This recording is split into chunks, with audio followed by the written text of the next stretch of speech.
আমি আপনার লেগে কোম্পানির লোক ইলিজের মানে রিং এর লোক। আপনি এখানে অপারেশন করছিলেন কেন? আমি মানে ওর ভিতরে আপনার লেগে যে নাটগুলো টাইট ডিসিশন করার জন্য নাটগুলো টাইট আপনার কাছে আগের ভিডিও আছে। আপনি কি পাস? জি কি পাস? আমি 8 পাস। 8 পাস। দালালদের সার্জন বনে যাওয়া ডক্টরস কেয়ার হাসপাতালে খোদ স্বাস্থ্যমন্ত্রীর নেতৃত্বে অভিযান। যমুনার অনুসন্ধানের প্রতিবেদনের পর তড়িৎ অ্যাকশন। দেশের বেশিরভাগ পাম্পে মিলছে না জ্বালানি তেল। ঈদের ছুটিতে ডিপো বন্ধ থাকায় সংকট বলছেন ফিলিং স্টেশন মালিকরা। বিকেল থেকে পরিস্থিতি উন্নতির আশা। গাবতলে গেলাম পেলাম না, ট্রাস্টে গেলাম পেলাম না, 7 রাস্তা গেলাম পেলাম না, এখানে এসে বসে রয়েছে। তেলের দাম নাকি বাড়তে পারে, এর জন্য তারা লোকাল তেলটাকে মজুত করে একটা সিন্ডিকেটের তৈরি করছে। গাড়ি অলরেডি ডিপোতে গেছে, লোড নিচ্ছে, চলে আসতেছে গাড়ি, হয়তো 1-1.5 ঘন্টার মধ্যে চলে আসবে। আসলে আজকে আমরা আবার দিতে পারবো। ঈদের তৃতীয় দিনেও সারা দেশে পর্যটন স্পটগুলোতে ভিড়। চিড়িয়াখানা, বিনোদন কেন্দ্র সহ ফাঁকা ঢাকায় ঘুরে বেড়াচ্ছেন নগরবাসী। রাইড চড়বো আর এখানে এনজয় করবো। সাদা পাথর আমার কাছে খুব ভালো লেগেছে। এবার ঈদটা অন্যরকম ছিল। ঢাকার কোলাহলের থেকে এটা অনেক শান্ত পরিবেশ।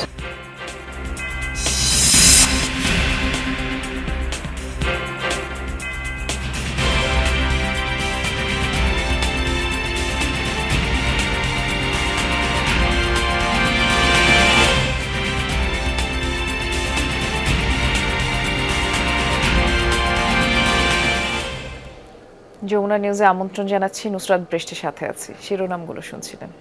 আজ যমুনা টিভিতে দালালের ডাক্তার সেজে রোগীর অস্ত্রোপচার করার সংবাদ সম্প্রচারের পর শ্যামলীর কলেজ গেটে ডক্টরস কেয়ার হাসপাতালে অভিযান পরিচালনা করছেন স্বাস্থ্যমন্ত্রী। সহকর্মী হাসান মিসবাহ সেখানেই আছেন, তিনি অপেক্ষা করছেন আমাদের জন্য। মিসবাহ, আপনার সেই অনুসন্ধানী প্রতিবেদনটি সম্প্রচারের 9 ঘন্টার মধ্যেই তো হাসপাতালটিতে স্বাস্থ্যমন্ত্রী অভিযানে গিয়েছেন।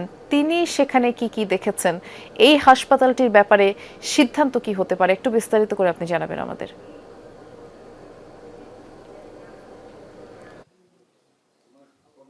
বাংলাদেশের স্বাস্থ্য খাত অনেক দূর এগিয়েছে, কিন্তু অনেক অন্ধকার বিষয়ও আছে, যেমনটি উঠে এসেছে আমাদের প্রতিবেদন। অর্থাৎ যারা ডাক্তার না, তারাও অপারেশন করছেন, রীতিমতো অপারেশন করছেন।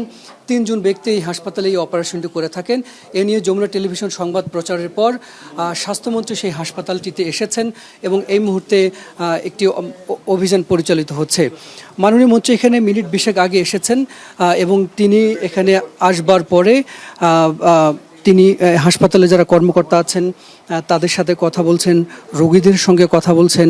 এবং আমরা এখানে আসবার পরেও দেখেছি যে কয়েকজন রোগী মন্ত্রী মহোদয়ের কাছে তারা অভিযোগ করছেন যে তাদেরকে দালালের মাধ্যমে এখানে ভাগিয়ে আনা হয়েছে, তারা অপচিকিৎসার শিকার হয়েছেন। এবং আপনি দেখছেন যে এই মুহূর্তে যে রোগীকে মন্ত্রী মহোদয় দেখছেন সেটি এলিজার্ভ করা, এটি কিন্তু খুবই সূক্ষ্মভাবে এবং এটি বিশেষায়িত সার্জারি। সেটি এই হাসপাতালে কে করেছে সেটি আসলে প্রশ্নের বিষয়। কারণ এখানে যারা এলিজার্ভ করেন তারা 8ম শ্রেণী পাস, তারা একসময় হাসপাতালের দালাল হিসেবে এখানে বিভিন্ন হাসপাতালে তারা দালালির মাধ্যমে রোগী ভাগিয়ে আনতেন। এখন তারা নিজেরা একটি হাসপাতাল দিয়ে এই অপকর্ম করছেন। এবং মন্ত্রী মহোদয়ের সাথে স্বাস্থ্য অধিদপ্তরের কর্মকর্তারাও আছেন, তারা এখানে ফাইলগুলো তারা চেক করে দেখছেন এবং কোনো ধরনের চিকিৎসার কী ধরনের এখানে অব্যবস্থাপনা, অনিয়ম হয়েছে সেটি আসলে তিনি দেখছেন। এখানে আসবার পরে আমরা দেখেছি যে যারা ডাক্তার আছেন সবাই আসলে কোনো একজন চিকিৎসক পেয়েছে আমরা বেসরকারি একটি মেডিকেল থেকে পাশ করে এখানে চাকরি করছেন।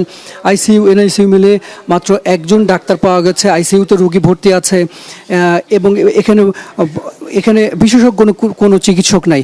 অর্থাৎ যে 3 জন দুলাল, লাবলু এবং রনি এখানে যারা ওটি করতেন তারাই মূলত অপারেশন করবার পরে তারা রোগীদেরকে চিকিৎসা দিতেন এবং পরবর্তীতে যে ফলো আপ এবং পুরো বিষয়টি সেটি তারা করতেন। আর এই হাসপাতালে AKM জাহাঙ্গীর নামে একজন চিকিৎসক আছেন, তিনি মাঝে মধ্যে আসেন, তার নামে সব রোগী ভর্তি হয় এবং কেউ যখন চ্যালেঞ্জ করে তখন একে এম জাহাঙ্গীর সাহেব সামনে গিয়ে তিনি বলেন যে এটি তিনি করেছেন। আসলে এই ওটিগুলো এই ভুয়া ডাক্তার যারা আছে তারা এই ওটিগুলো নিয়মিতভাবে করে থাকে, নাম ব্যবহার করা হয় ডাক্তার জাহাঙ্গীরের। এখানে স্বাস্থ্যমন্ত্রী যে বিষয়টি হাসপাতাল কর্তৃপক্ষের কাছে জানতে চেয়েছেন এবং চিকিৎসক এখানে যারা দুইজন পাওয়া গেছে ইন্টার্ন চিকিৎসক তাদের কাছেও জানতে চাওয়া হয়েছে যে এই হাসপাতালে যেহেতু ভুয়া ডাক্তার অপারেশন করে, কেন তারা এটি জেনে শুনে এই হাসপাতালে চাকরি করেছেন এবং এটি অপরাধের মধ্যে পড়ে কিনা সেই চিকিৎসকরা সেটি অস্বীকার করেছেন এবং পরে বলেছেন যে এটি এই হাসপাতালে তাদের আসলে চাকরি করা উচিত হয়নি।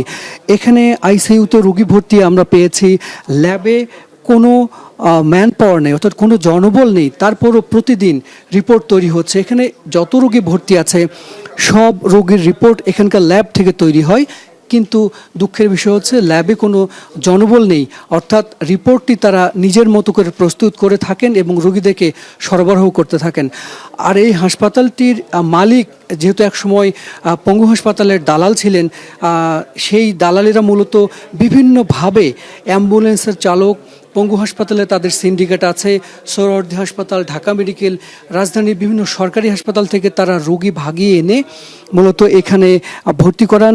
এই দালালদের মধ্যে আছে অ্যাম্বুলেন্সের চালক, আছে রিক্সা চালক এবং এছাড়াও প্রায় 15 থেকে 20 জনের একটি দল তারা পরিচালনা করে থাকে, যারা প্রতিনিয়ত বিভিন্নভাবে রোগী ভাগিয়ে এনে এই হাসপাতালে ভর্তি করায়।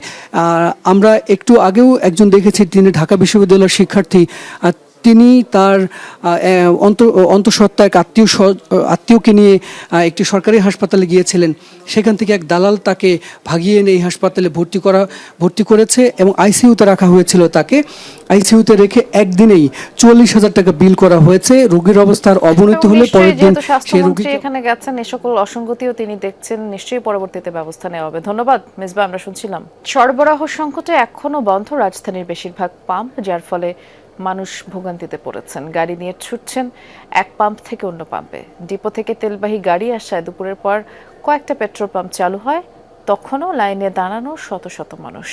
সংকট সমাধানে দ্রুত কার্যকর উদ্যোগ নেওয়ার দাবি ভুক্তভোগী মানুষের। এমন বার্তা দেখলে যে কারোরই মন খারাপ হওয়ার কথা। প্রয়োজনে বেরিয়েছেন বাইরে, হঠাৎ ফুরিয়েছে গাড়ির জ্বালানি। এই অবস্থায় কাছাকাছি পাম্পে গিয়েই পড়তে হয়েছে এমন নোটিশের মুখে। সকাল থেকে গাড়ি চালকরা ছুটেছেন একাধিক ফিলিং স্টেশনে। ঈদের দিন আসি দেখি যে পাম্প বন্ধ। জিজ্ঞেস করলাম সোমবারের দিন সকালে খুলবে। তা আমি চিন্তা করলাম যে একটু পরেই যাই।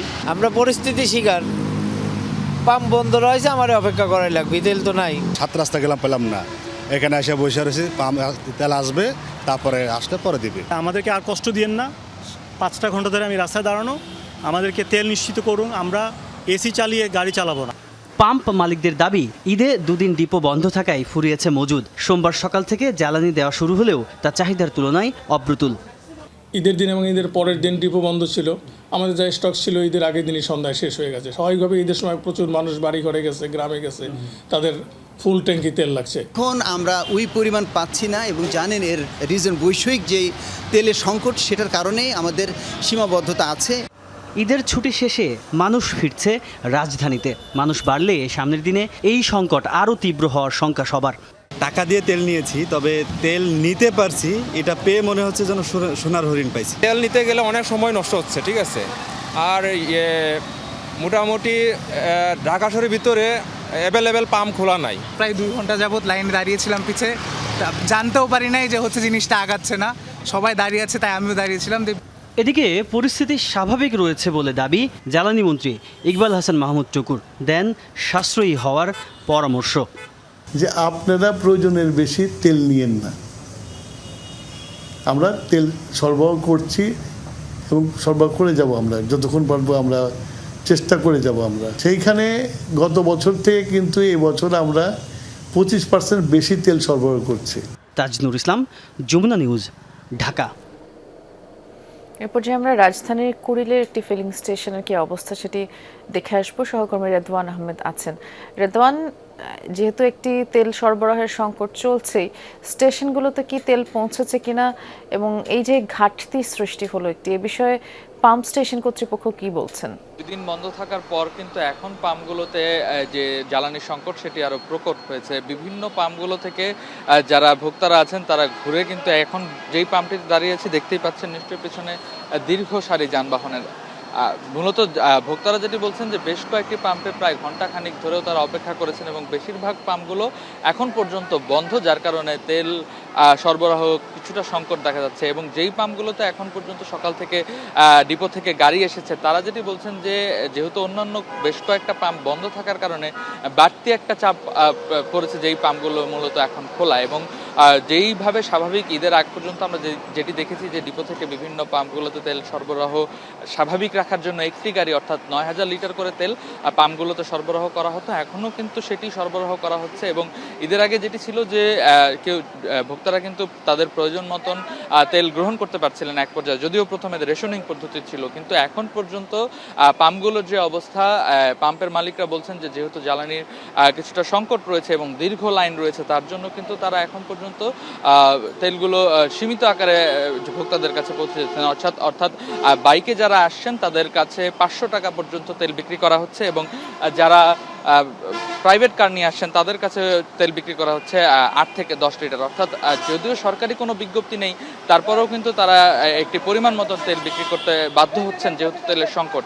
এবং জ্বালানি মন্ত্রী যেহেতু বলেছেন যে আসলে প্যানিক হওয়ার কিছু নেই, কিন্তু আসলে পাম্পগুলোতে যে পরিস্থিতি সবাই কিন্তু তেল সংকটে মোটামুটি প্যানিকটি বলা যায়।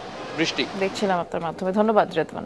এদেশের মানুষ ধর্ম নিয়ে ব্যবসা পছন্দ করে না, তাই ধর্মকে বিক্রি করে কিছু করা সম্ভব নয় বলে মন্তব্য করেছেন এলজিআরডি মন্ত্রী মির্জা ফখরুল ইসলাম আলমগীর। সকালে ঠাকুরগাঁও সদর উপজেলার ভাবলারহাট এলাকায় নদী, নালা, খাল, জলাধার খনন পুনর্খনন কর্মসূচির আওতায় হেনা নদীর পুনর্খনন কাজের উদ্বোধন শেষে এসব কথা বলেন তিনি। এ সময় সংশ্লিষ্টদের সৎভাবে খালের খনন কাজ পরিচালনার নির্দেশ দেন এলজিআরডি মন্ত্রী। বলেন, বিএনপি কখনোই দুর্নীতিকে প্রশ্রয় দেয়নি, দলীয় কারো বিরুদ্ধে অভিযোগ উঠলে কঠোর ব্যবস্থা নেওয়া হবে আর শক্ত হাতে মব দমন করা হবে বলে জানান মির্জা ফখরুল ইসলাম আলমগীর। ধর্মটাকে বিক্রি করে কিছু করা যায় না, ধর্মটা মানুষের অন্তরের ব্যাপার এবং সেটা বাংলাদেশের মানুষ 95% মানুষ হচ্ছে ধার্মিক লোক। ধর্মকে তারা ভালোবাসে, শ্রদ্ধা করে, সম্মান করে, ধর্ম নিয়ে ব্যবসা পছন্দ করে না। ঈদের তৃতীয় দিনে দর্শনার্থীদের ঢল চিড়িয়াখানা। নানা বয়সী মানুষ পরিবার পরিজন নিয়ে সকাল থেকেই জড়ো হচ্ছেন।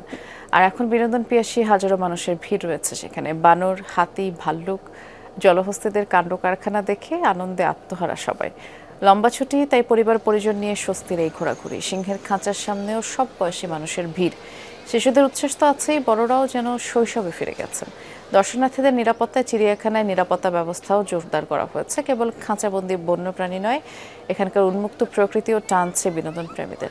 খাঁচায় বন্দি পাখিদের কিচিরমিচির শব্দে প্রকৃতির মাঝে হারিয়ে যান ঘুরতে আসা মানুষ। পরিবার নিয়ে ঢাকাতে প্রথম ঈদ করা, সেই ক্ষেত্রে রাস্তাঘাট অনেক ফ্রি, অনেক কমফোর্টেবল মনে হচ্ছে সব জায়গাগুলো। বাচ্চাদের নিয়ে আসলাম, ওরা দেখে যে আনন্দটা পাচ্ছে এটাই আমাদের কাছে অনেক কিছু। আজ ঈদের যেহেতু তৃতীয় দিন, রাজধানীবাসীর যেই বিনোদনের খবর সেটি জানানোর জন্য সহকর্মী আল আমিন হক অহন অপেক্ষা করছেন। তিনি জিয়া উদ্যানে আছেন। অহন, রাজধানীর বিভিন্ন বিনোদন কেন্দ্রগুলোতে বেশ জনসমাগম হচ্ছে। আপনি যেখানে আছেন এখানেও দেখে মনে হচ্ছে লোক সমাগম বেশ। কি অবস্থা দেখছেন, দর্শনার্থীদের উপস্থিতি কেমন? ব্যাপক উপস্থিতি সেটি দিন দিন আরও বেড়েছে। অর্থাৎ দিন দিন বলতে ঈদের দিনে যেমন ছিল তার তৃতীয় দিনে দ্বিতীয় দিনে এসে আমরা সেটি দেখছি অনেক বেশি বেড়ে গেছে। এবং সেই যে জনসমাগম, সেই দৃশ্য যদি আমি আরেকটু দেখাই, যমুনা টেলিভিশন দর্শকরা এসে দেখছে জিয়া উদ্যানের এই অংশটুকু সেটি শুধু খোলা আকাশের নিচেই নয়, বরং গাছের নিচে কিংবা আশেপাশের সংসদ ভবন এলাকার আশেপাশে যত উন্মুক্ত স্থান আছে সেগুলোতেই স্বজন নিয়ে তারা এসেছেন, পরিবারকে নিয়ে এসেছেন এবং অনেকের সঙ্গে দেখাও হয়ে যাচ্ছে যাদের সঙ্গে দীর্ঘদিন দেখা হয়নি। আমরা দেখছিলাম তারা বেশ উচ্ছ্বাস প্রকাশ করছিলেন, একে অপরের খবর নিচ্ছিলেন ঈদ উপলক্ষে। আর অধিকাংশই রাজধানীতে যারা বসবাস করেন কর্মজীবী মানুষ, কোনো না কিছু করেন যে কারণে এই সুযোগ পান না, ছুটি ছাটাও খুব একটা হয় না এই যান্ত্রিক নগরে। আর খোলা আকাশ দেখার সুযোগ নেই বললেই চলে। দিন দিন অট্টালিকার ভিড়ে আকাশগুলো হারিয়ে গেছে। সাধারণ মানুষ যে কারণেই একটা বছর অপেক্ষা করেন বিভিন্ন যে আমাদের উদযাপনের বিষয়গুলো চলে আসে, সেটি যেমন দুটি ঈদ, পহেলা নববর্ষ সহ নানান যে উদযাপনের অনুষঙ্গগুলো চলে আসে, সেই অনুষঙ্গে এমন ঘোরার জন্য তারা উন্মুখ হয়ে থাকেন এবং দিন শেষে ঈদেও তো সেটিরই একটি অংশ। তারা ঘুরতে এসেছেন পরিবার পরিজনকে নিয়ে, শুধু পরিবারের কথাই বললেই হয় না, অনেকে বন্ধুদেরকে নিয়েও আড্ডা দিচ্ছিলেন, গান গাচ্ছিলেন, ছবি তুলছিলেন। কীভাবে ঈদের দিনটাকে কিংবা ঈদের এই সময়টাকে কত বেশি স্মৃতিগুলো বন্দি করে রাখা যায়, সেটি আমরা সবার মধ্যে দেখেছি, সেটি উচ্ছ্বাস সহকারে। বৃষ্টি শুনছিলাম, অনেক ধন্যবাদ অহন। ঈদের ছুটিকে কেন্দ্র করে পর্যটন স্পটগুলোতে পর্যটকদের ভিড় বেড়েছে। প্রাকৃতিক সৌন্দর্যে ঘেরা পর্যটন নগরী কক্সবাজারে পরিবার পরিজন নিয়ে ছুটছেন অনেকে। ভ্রমণ পিপাসুদের ভিড় বাড়ায় খুশি পর্যটন ব্যবসায়ীরা। পাহাড়, ঝর্ণা, সবুজে মোড়ানো 3 পার্বত্য জেলায় স্থানীয়দের পাশাপাশি দূর দূরান্তের পর্যটকদের প্রাণবন্ত উপস্থিতি লক্ষ্য করা গেছে। বিশেষ করে রাঙামাটিতে পর্যটকদের ভিড় বেশি। খাগড়াছড়ি, বান্দরবানের পর্যটন স্পটগুলোতেও ভ্রমণ পিপাসুদের সমাগম রয়েছে। ঈদের ছুটিতে স্বরূপে ফিরেছে পর্যটন কেন্দ্র কুয়াকাটাও। এছাড়া সিলেট, মৌলভীবাজার, হবিগঞ্জেও পর্যটকদের আনাগোনা বেড়েছে। ঈদের তৃতীয় দিনে বিভিন্ন জেলা শহরের বিনোদন কেন্দ্রগুলোতেও দর্শনার্থীদের ভিড় দেখা গেছে। ইসরায়েলে অব্যাহত রয়েছে ইরানের মিসাইল হামলা। রোববার রাতভর রাজধানী তেল আবিব সহ মধ্য ইসরায়েলের বিভিন্ন স্থাপনা লক্ষ্য করে ক্লাস্টার ওয়ারহেড যুক্ত একাধিক ক্ষেপণাস্ত্র ছোড়ে রেভলিউশনারি গার্ড IRGC। বেশ কয়েকটি মিসাইল প্রতিহত করেছে আকাশ প্রতিরক্ষা ব্যবস্থা, তবে কিছু কিছু স্থানে আঘাত এনেছে এগুলো এবং ক্ষয়ক্ষতির তথ্য পাওয়া গেছে। মঙ্গলবার পর্যন্ত সকল স্কুল বন্ধ, 50 জনের বেশি সমাবেশ নিষিদ্ধ করেছে ইসরায়েলি কর্তৃপক্ষ। বাহরাইন, কুয়েত, সৌদি আরব, সংযুক্ত আরব আমিরাতেও ড্রোন মিসাইল হামলা চালিয়েছে ইরান। ইরাকের এরবিলে ইসরায়েলি গোয়েন্দা সংস্থা মোসাদের কার্যালয়ে ড্রোন হামলার দাবি করেছে ইরাকি সশস্ত্র বাহিনীগুলো। এদিকে বাগদাদে ইরানপন্থী গোষ্ঠী PMF এর হেডকোয়ার্টারে হামলা চালানো হয়েছে। এর আগে প্রধান বিমানবন্দরের মার্কিন কূটনীতিক ও লজিস্টিক্স সেন্টারে হামলা চালায় PMF। এদিকে ইরান জুড়ে অব্যাহত রয়েছে যুক্তরাষ্ট্র ইসরায়েলের যৌথ হামলা। IRGCর একাধিক ড্রোন ধ্বংসের ফুটেজ প্রকাশ করেছে মার্কিন সেন্টকম। গেল 24 ঘন্টায় ইরানের 15 প্রদেশে কমপক্ষে 206 বার হামলা হয়েছে।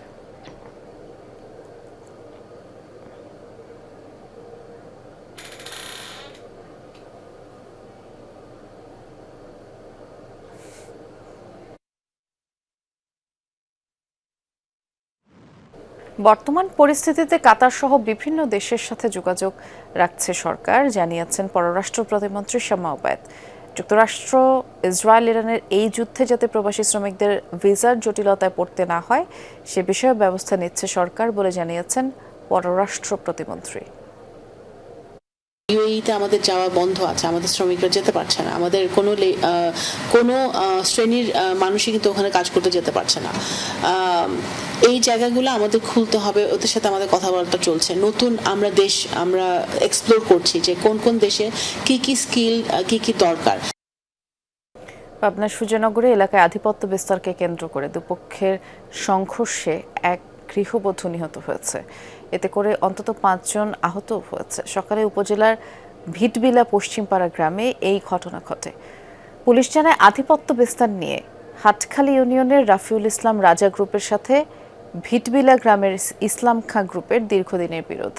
আর এরই জেরে গতরাতে 2 গ্রুপের মধ্যে মারামারি হয়। পরে আজ সকালে ইসলাম খাঁ গ্রুপের লোকজন লাঠিসোঁটা নিয়ে এলাকায় জড়ো হলে তাদের উপরে রাজা গ্রুপের লোকজন গুলি চালায়, ভাঙচুর করা হয় বাড়িঘর। এ সময় গুলিবিদ্ধ হয়ে চায়না খাতুন নামের এক গৃহবধূ ঘটনাস্থলেই মারা যায়। পরে আহতদের উদ্ধার করে উপজেলা স্বাস্থ্য কমপ্লেক্সে ভর্তি করে স্থানীয়রা। এ ছিল আমার কাছে যমুনা নিউজের আয়োজনে।